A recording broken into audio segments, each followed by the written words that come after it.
Bavaria, southern Germany. The 4th of April, 1922. A mechanic named Albert Hofner walks up to an isolated farm called Hinterkaifeck.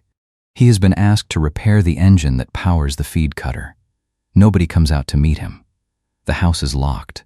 Somewhere behind the door, a dog is barking. He gets to work anyway. He spends several hours there, alone, in the yard of that farm. When he leaves, he notices two things he cannot explain. A door that was shut is now open, and the dog is outside, tied up, with one eye injured. That evening, 3 men from the village force their way in.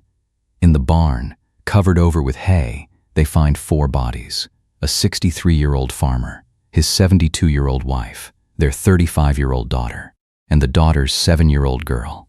Inside the house, they find 2 more, a 2-year-old boy in his cot, and in a small back room, a woman named Maria Baumgartner, the new maid, who had arrived to start work the previous afternoon and had been at Hinterkaifeck for a single day. All 6 were killed on the night of March the 31st, 3 full days before anyone opened that door. And in those 3 days, the farm kept running. The cattle had been fed.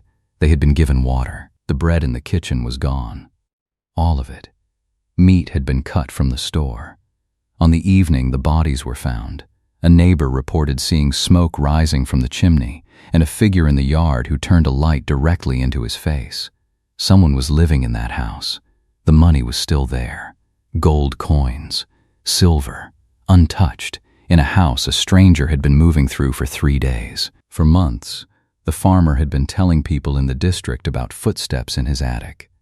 And on the 30th of March, the day before he died, he found something in the fresh snow outside.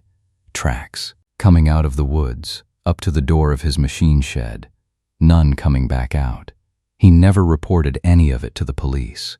When the police finally examined the attic, they found hay spread across the floorboards, where it would deaden the sound of a footstep. They found roof tiles moved aside, so that someone could see out. And they found 2 impressions in the hay, the shape a person leaves behind when they have been lying there. 104 years later, no one has ever been charged. To understand what happened at that farm, you have to start with what the family already knew, and had already decided not to say. Hinterkaifeck was not a village. It was not even a hamlet. It was a single farmstead standing alone in the fields of Upper Bavaria, about 70 kilometres north of Munich, between the towns of Ingolstadt and Schrobenhausen. It did not really have a name of its own. Local people called it Hinterkaifeck, the farm behind Kaifeck, because that is where it was, behind the village, past the last house, where the cultivated land ran up against a tree line. The nearest neighbors were a few hundred meters away, out of sight. The parish church at Weidhofen was more than 3 kilometers on foot. This matters, and it will keep mattering. A farm like this was a closed system. It produced its own food. It kept its own animals. It did its own work, on its own schedule, and it did not need anything from the outside world on any given day. A family could go 3 days without speaking to another human being, and nothing about that would be strange, which is exactly what happened. Germany in the spring of 1922 was a country under pressure. The war had ended less than 4 years earlier. The Republic was young and unsteady. The currency was beginning the slide that would end, the following year, in the most famous hyperinflation in European history. In the cities there was political violence. In the countryside there was suspicion, and there was silence. There was also something else moving through German life in those years, and it will become important later in this story: a widespread public fascination with the occult. Seances, mediums, clairvoyance.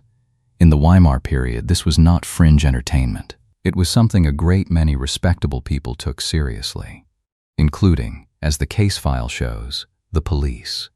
Rural policing at the time was carried out by the local gendarmerie. Serious crimes brought in detectives from Munich. Fingerprinting existed as a science, but in a rural district in 1922 it was not a routine, guaranteed part of examining a scene. That is the world this farm sat in, isolated, self-sufficient, and easy to lose track of. The family inside it was not an ordinary family, and the district knew it. There were 6 victims. Before this becomes a story about an investigation, it should be a story about them. Andreas Gruber was 63 years old, born in November 1858. He owned the farm and he ran it. By the accounts collected afterwards, he was not a warm man and he was not a popular one. He argued with neighbors. He had a reputation for being difficult about money. Cäzilia Gruber, his wife, was 72. She was the eldest person on the farm. Their daughter, Viktoria Gabriel, was 35. She sang in the church choir. She had married a man named Karl Gabriel, and she had been a widow since 1914 when Karl was killed in the war. Cäzilia Gabriel, Viktoria's daughter, was 7 years old. She was in school.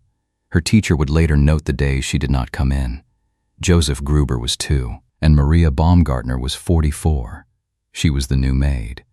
She arrived at Hinterkaifeck on the afternoon of the 31st of March, brought there by her sister, who then left. Maria Baumgartner worked on that farm for less than 1 day. There is one more thing in the record about this family, and it has to be stated plainly, because without it, the investigation makes no sense. And because it is not a rumor, it is a court conviction. In 1915, Andreas Gruber and his daughter Viktoria were convicted of incest for a relationship the court placed between 1907 and 1910. He was sentenced to a year. She was sentenced to a month. That is the record. It is not going to be dramatized here, and it is not going to be described. It is in this script for one reason. It tells you what this family's position in the district actually was. They were known, they were talked about, and they were, socially, very alone. There was one further complication. Josef, the 2-year-old, was born in 1919, 5 years after Viktoria's husband was killed at the front. Who the boy's father was an open question in that district, and it was an open question with money attached to it, because a father meant an obligation, and an obligation meant support payments and inheritance. That dispute was still unresolved on the night all 6 of them died. 6 months before the murders, the family's maid quit. She gave a reason. Her name was Crescens Rieger. She left Hinterkaifeck about half a year before the killings, and the reason she gave was that she heard noises in the attic. After she left, the position stayed empty. For months, the Grubers could not find anyone willing to take it, which, on a working farm with animals and a small child, is not a minor inconvenience. It is a hole in the operation. Then, in the last week of March 1922, things began to happen in a sequence. Andreas Gruber found the lock on an outbuilding broken. A house key went missing. It was never found. A newspaper turned up on the property, a Munich publication that nobody in the family had bought. The postman was asked about it afterwards and confirmed that no household in the area subscribed to it. And there were footsteps. Gruber told people in the district that he could hear someone moving above the ceiling. Then came the 30th of March. Fresh snow had fallen. In it, Andreas Gruber found tracks. They came out of the woods and they went to the door of his machine shed. And, in the words of the case documents, there were none that led away from the building again. Read that once more, slowly, because it is the single most important sentence in this entire case, and it is in the file. Tracks going in. No tracks coming out. Gruber talked about it. He told people what he had found. He described the broken lock, the missing key, the newspaper, the footsteps overhead, and the tracks in the snow. He did not go to the police. We do not know why, and this script is not going to invent a reason for him, but it is worth sitting with the shape of it. A 63-year-old man on an isolated farm with his wife, his daughter, and 2 small children in the house believed, and told other people he believed, that a stranger had walked to his buildings and had not walked back out, and his response was to say nothing official at all. A man who thinks someone is living above his ceiling does not call the police, which leaves a question the investigation was never able to answer. What did he think was up there? Friday, the 31st of March, 1922. In the afternoon, Maria Baumgartner arrived to begin work. Her sister walked her to the farm, handed her over, and went home. As far as the investigation could ever establish, that sister was the last outsider to see anyone at Hinterkaifeck alive. Sometime that night, all 6 of them were killed. The weapon was a Ruthau, a mattock, a heavy agricultural pick used for breaking ground. It was not brought to the farm. It belonged to the farm. According to the reconstruction police assembled afterwards, 4 of them died in the barn area: Viktoria, the elder Cäzilia, Andreas, and 7-year-old Cäzilia.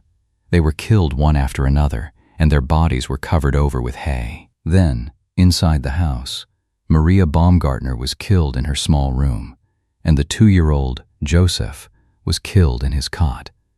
That reconstruction is the investigation's best reading of the physical evidence.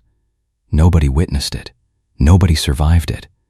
The post-mortem established one detail that has never left this case, and it will be stated here exactly once. 7-year-old Cäzilia did not die immediately. She lived for approximately 2 hours after she was struck. There is nothing to add to that. This script is not going to dwell on it, and it is not going to describe it. By some point in the early hours of the 1st of April, everyone at Hinterkaifeck was dead. And then, for 3 days, nothing happened, except that everything on the farm kept happening. Saturday, the 1st of April. At around 3 in the morning, a farmer and butcher named Simon Rieslander was out near the farm. He reported seeing 2 figures standing at the edge of the woods. When they noticed him, they turned away. Later that day, 2 traveling coffee salesmen, the Skarovsky brothers, came to Hinterkaifeck to sell to the household. Nobody answered them.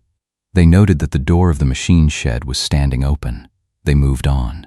7-year-old Cäzilia did not appear at school. Sunday, the 2nd of April. The family did not come to Mass. For a Bavarian farming family in 1922, this was not a small thing. It was a 3-kilometre walk they made every week, and the whole parish would have registered their absence. Nobody went to check. Monday, the 3rd of April. The postman, Josef Mayer, came up to the farm. It looked abandoned to him. He left the post and went on with his round. Tuesday, the 4th of April. Albert Hofner, the mechanic, arrived to repair the engine. Nobody met him. The house was locked. He could hear a dog barking inside it. He worked in that yard for several hours. When he left, he noticed that the machine shed door, which had been shut, was now open, and the dog was no longer in the house. It was outside, tied up, with an injury to one eye. Hofner had nothing to compare any of this to. He reported what he had seen to a neighbor's daughter, and he went home. That evening, the neighbor, Lorenz Schlittenbauer, came to the farm with 2 other men, Michael Pohl and Jakob Sigel. They got inside. They found the 4 bodies in the barn under the hay, and then the 2 inside the house. Now hold all of that against the timeline. 6 people had been dead since the night of the 31st of March, and between that night and the evening of the 4th of April, on that farm, the cattle had been fed and watered. Every day, the entire supply of bread in the kitchen had been eaten. Meat had been cut from the store. That same evening, a local man named Michael Pluckel saw smoke rising from the farmhouse. Someone was heating the oven, and when he approached, a person he could not identify turned a light directly into his eyes. That incident was never properly investigated. And there is one more thing, which is the detail that closes off the easy explanation. When police went through the house, they found a substantial quantity of gold and silver marks still in it. The money had not been touched. Somebody had spent 3 days walking through the bedrooms of that house, eating its food, feeding its animals, and lighting its stove, and had left the valuables exactly where they were. Whoever was in that house was not there for money. The police would not walk into Hinterkaifeck for another 12 hours. By then, half the district already had. The gendarmes from Hohenwart reached the farm at around 6 in the evening on the 4th of April. The detectives from Munich, 6 men, including Criminal Inspector Georg Gruber and 2 officers with dogs, arrived at 1:30 in the morning on the 5th. The formal examination of the scene began at 5:30 that morning, with the court commission from Schrobenhausen. That is more than 12 hours between the discovery of the bodies and the first systematic examination of the place where they were found. And in those 12 hours, people from the surrounding area came to Hinterkaifeck and went inside. The most valuable piece of physical evidence in this case was the farm itself.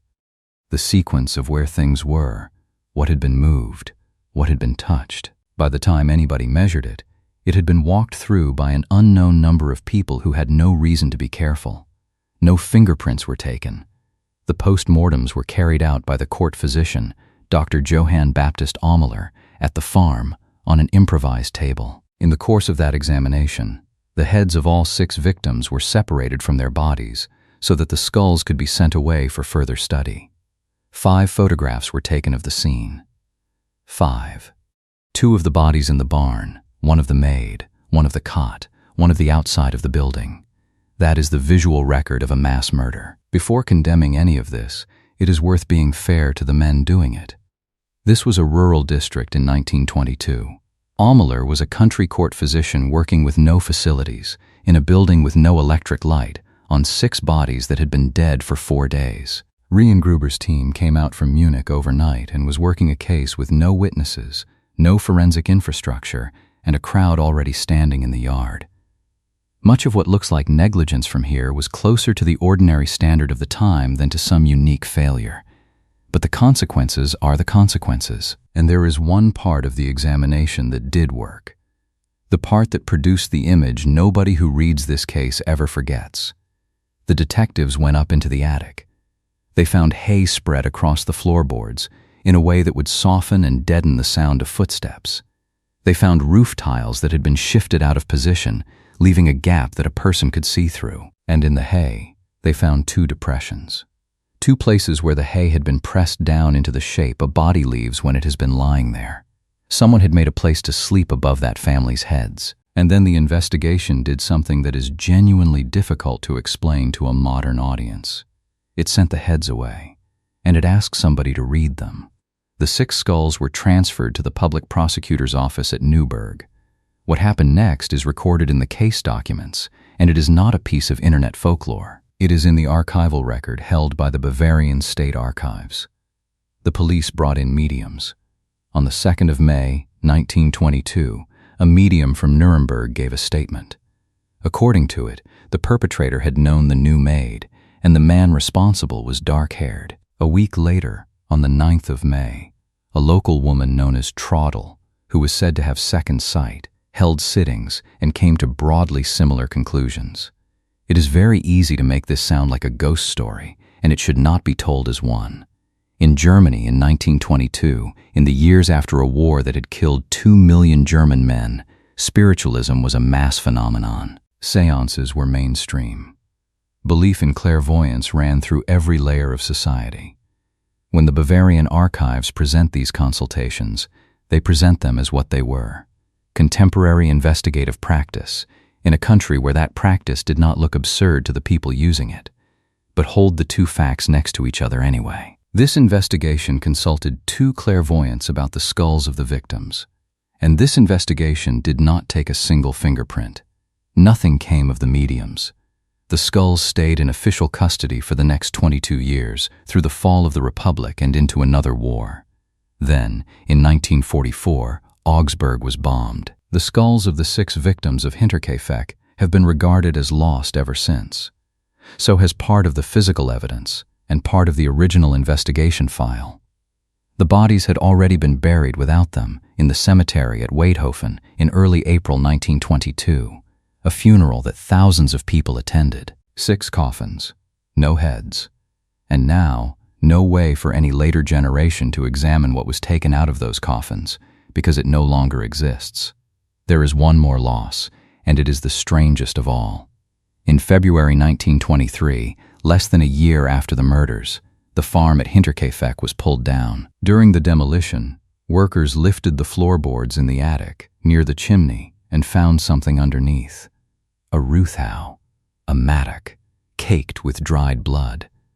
The most likely murder weapon in this case surfaced almost a year after the killings, in a building being dismantled, long after any possibility of examining it in context was gone, and it was found in the attic, under the floor, a few feet from where 2 impressions had been pressed into the hay, which means that whoever did this did not run. He went back upstairs. Over the decades that followed, more than 100 separate investigative proceedings were opened in this case.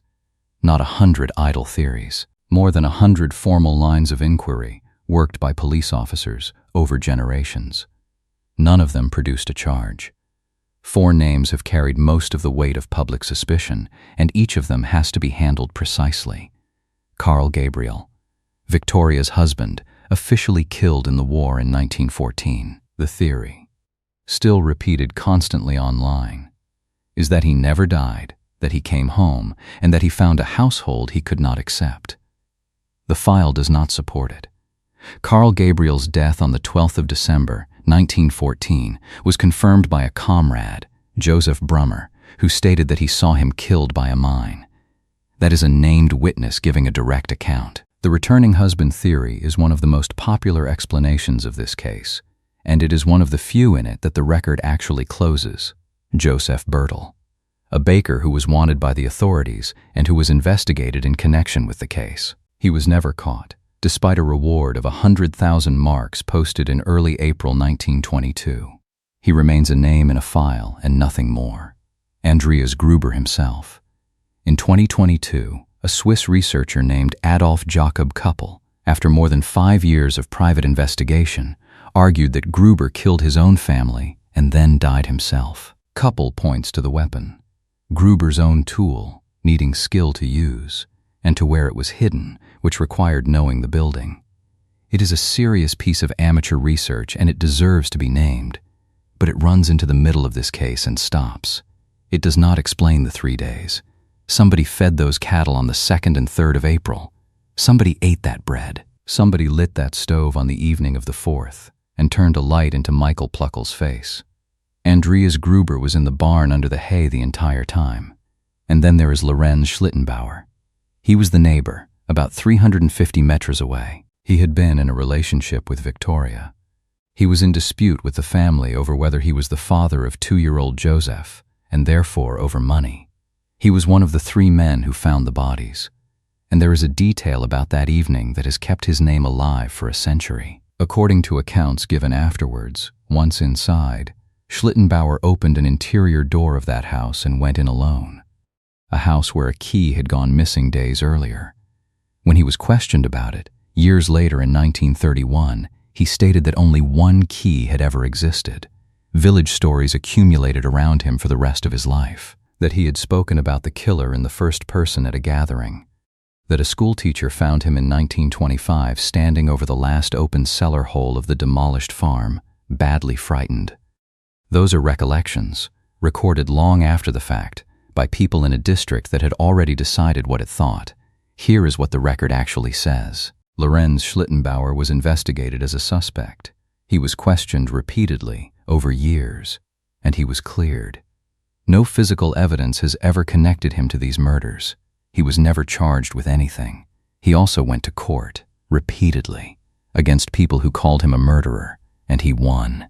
He died in 1941 with those judgments standing. That is the position, and this channel is not going to move past it.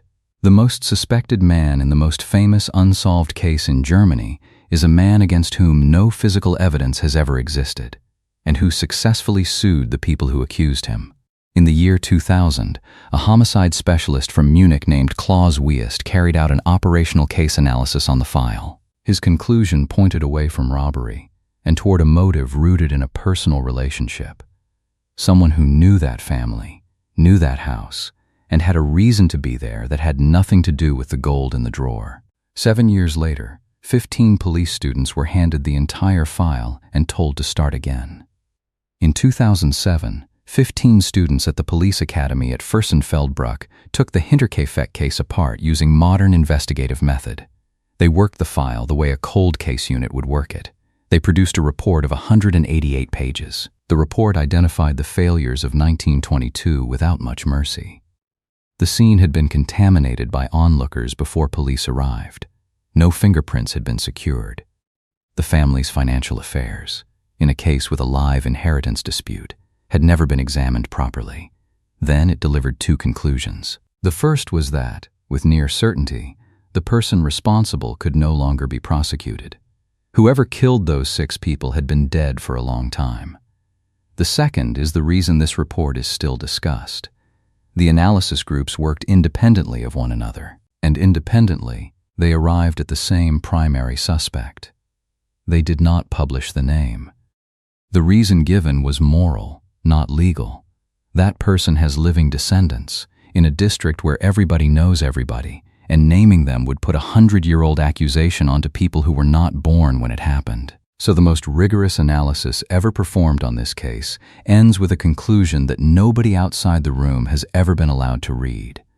And then, 15 years later, something happened that almost nobody covering this case has picked up. In 2022, on the 100th anniversary of the murders, the woman who had directed that 2007 project, Michaela Vorderberg-Zankel, publicly questioned her own team's conclusion.